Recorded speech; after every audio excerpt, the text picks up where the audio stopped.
Bonjour à tous et à toutes, chers adhérents de VHC. Dans la paracha, nous lisons sur la sainteté du Shabbat, Kodeshi Lachem.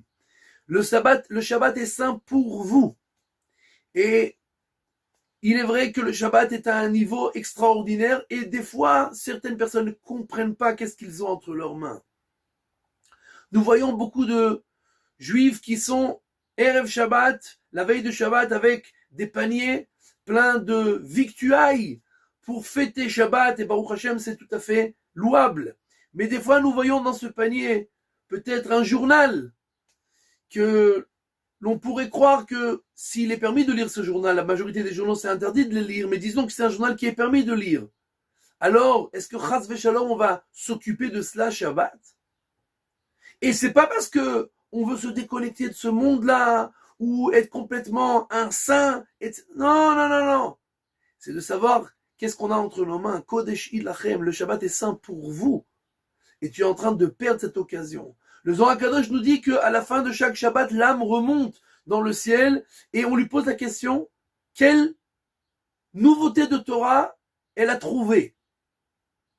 Et Oila Lota Boucha, la honte que la personne a, que son âme a, si la seule trouvaille, la seule nouveauté qu'elle a après Shabbat, c'est ce qui est écrit dans le journal.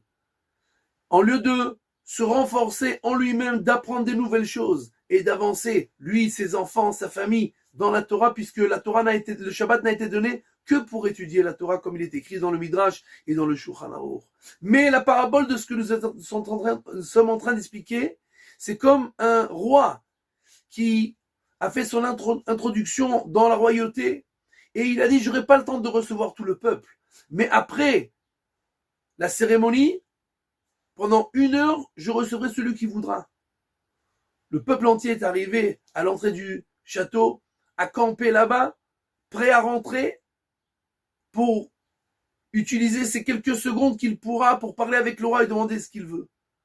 Quand on arrive à l'instant dit, il y avait là-bas un lépreux qui sentait très fort et qui était plein de pustules et de plaies. Quand il arrive, tout le monde se pousse sur le côté et donc il passe. Il arrive le premier, la porte s'ouvre, il rentre. Le roi le regarde et dit, qu'est-ce que je peux faire pour toi?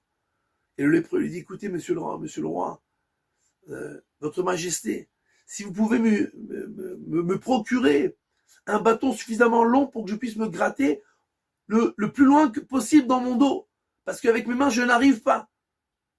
Qu'est-ce qu'il est stupide, il est fou. Tu as le monde entier dans tes mains. Tu pouvais demander le meilleur des médecins. Tu pouvais changer ta vie et devenir en bonne santé. Et tu demandes un bâton pour te gratter.